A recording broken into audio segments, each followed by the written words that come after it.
I do like it. We are going to learn how to double die stabilize wood today, but if you don't have a grasp on how to stabilize or stabilize with color, then this is probably going to be too much. So I'm going to put a playlist of how to stabilize and die stabilize in the description, and I'll have a couple videos on the first comment for you to go watch.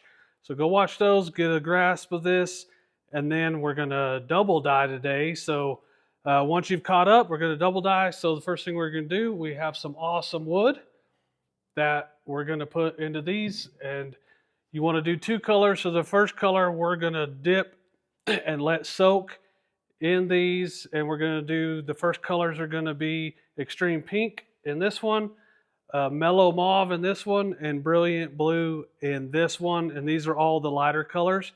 It's going to be the highlight color, and we're just going to soak these in here this time, and no vacuum. We're just going to soak it, and I'll go ahead and do a time lapse on this one so you can see. So what we're going to do first is I'm going to put these in these little buckets and put on my safety glasses. Just a little bit of tidbit before we go any further.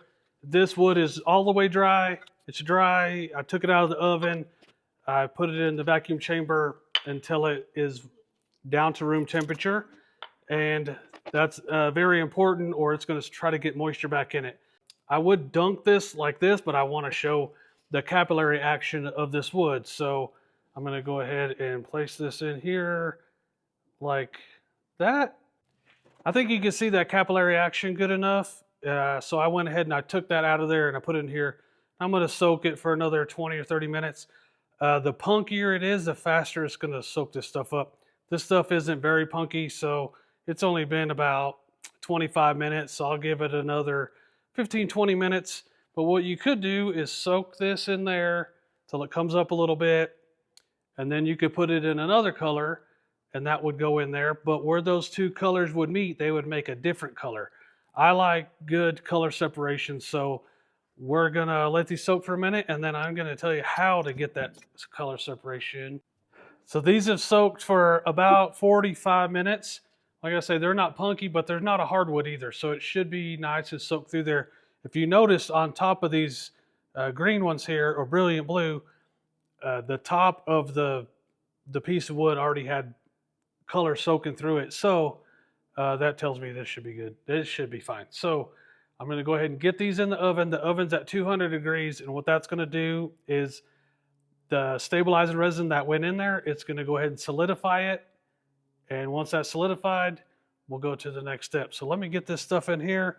And in the meantime, I can get all of this stuff back in these containers, and I can get the vacuum chambers ready for the next step. When we pull these out of the oven, before we put them in the second color, we need to do a couple things. One is to keep them away from the atmosphere. We don't want moisture getting into it while they're cooling down. And the second thing is we need to sand all the edges. That way the resin that we just made hard is not going to be in the way of the pores letting the new resin get in. We just soaked that, so now the next one's going to be vacuum and it's going to be pulling past it. But if we leave like a skin of resin on there, it's not going to be able to go in there. So the first thing I need to do is get this out of here and put in a big vacuum chamber. That's how I do it. You could wrap it up in plastic or do whatever you want.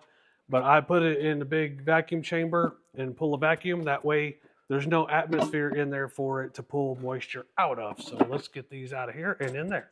This wood's going to be fantastic.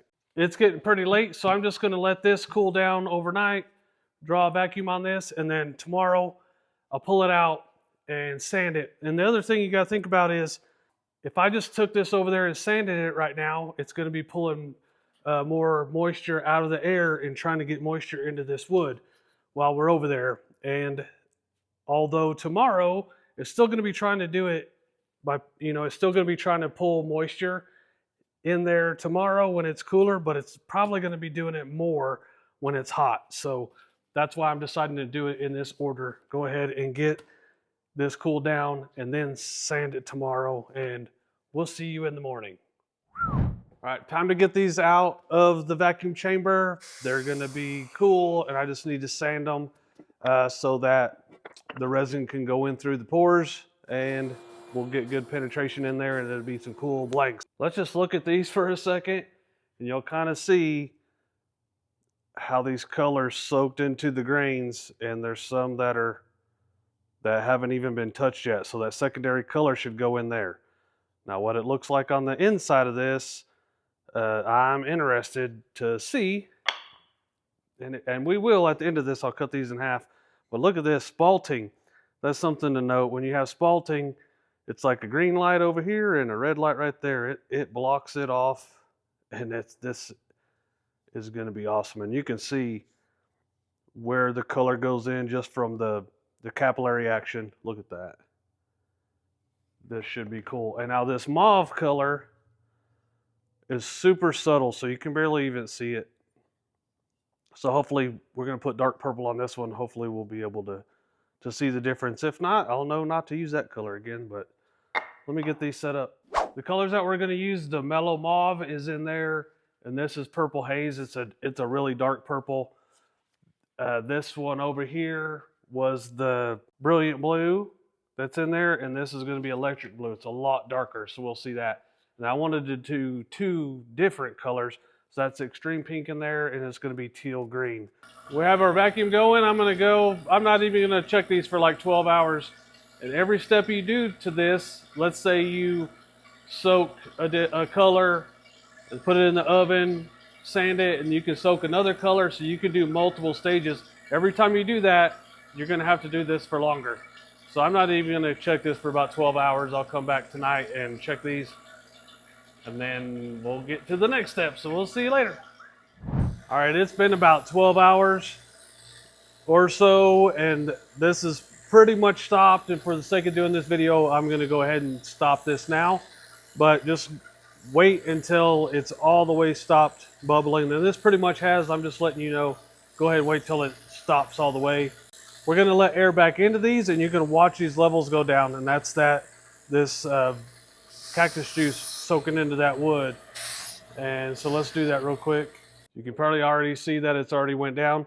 We need to wait at least double the time that we had this under vacuum. So it's going to be 24 hours. This is almost at nighttime, so I'm going to wait till tomorrow night before I mess with this stuff. And we'll go to the next step after that. We'll see you in 24 hours. All right, it's the next night, so it's been over 24 hours. So now you can soak this for longer. It won't hurt anything at all. It can only help. The longer, don't be in a hurry when you go to soak this stuff is what I'm saying. But you need to go at least twice the amount that you had it under vacuum. So I'm going to go ahead and get these out here, let them drip dry for just a couple minutes, wipe them off and get them in the oven. The oven is at 200 degrees. It'll be the last step. And then we can go ahead and cut this stuff tomorrow, but get this stuff out. I'm going to get this stuff back into the containers. That way I can wash this stuff out, keep it all nice and neat. If you don't, this stuff will get everywhere. I'll let these sit in here at 200 degrees Fahrenheit overnight.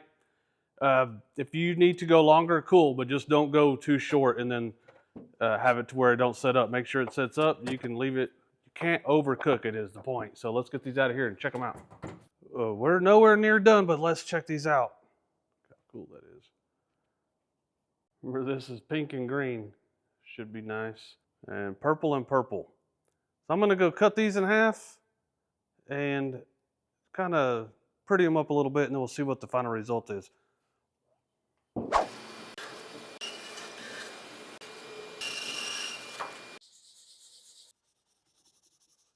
Before I go ahead and show these to you, there's a few things that maybe we should learn from this or just take into consideration. One thing is, a gallon of cactus juice can take up to 4 ounces of color. I'm only putting 2 ounces in there, so these colors could be a lot more vibrant. Another thing is, I did the blue and the purple. They're the same color. They're just different shades. Maybe that's not the best for double dye stabilizing. You'll be the judge. The purple actually did better than what I thought it would do. The blues are just too close together, and I thought that might be the case. The other thing is, I could have soaked these a lot longer. Real punky wood. I mean, it soaked it in, but I think it could have done better. So I could have soaked these a lot longer, and maybe the other, you'll see on these pink ones, maybe the other color could have went through there a little bit better.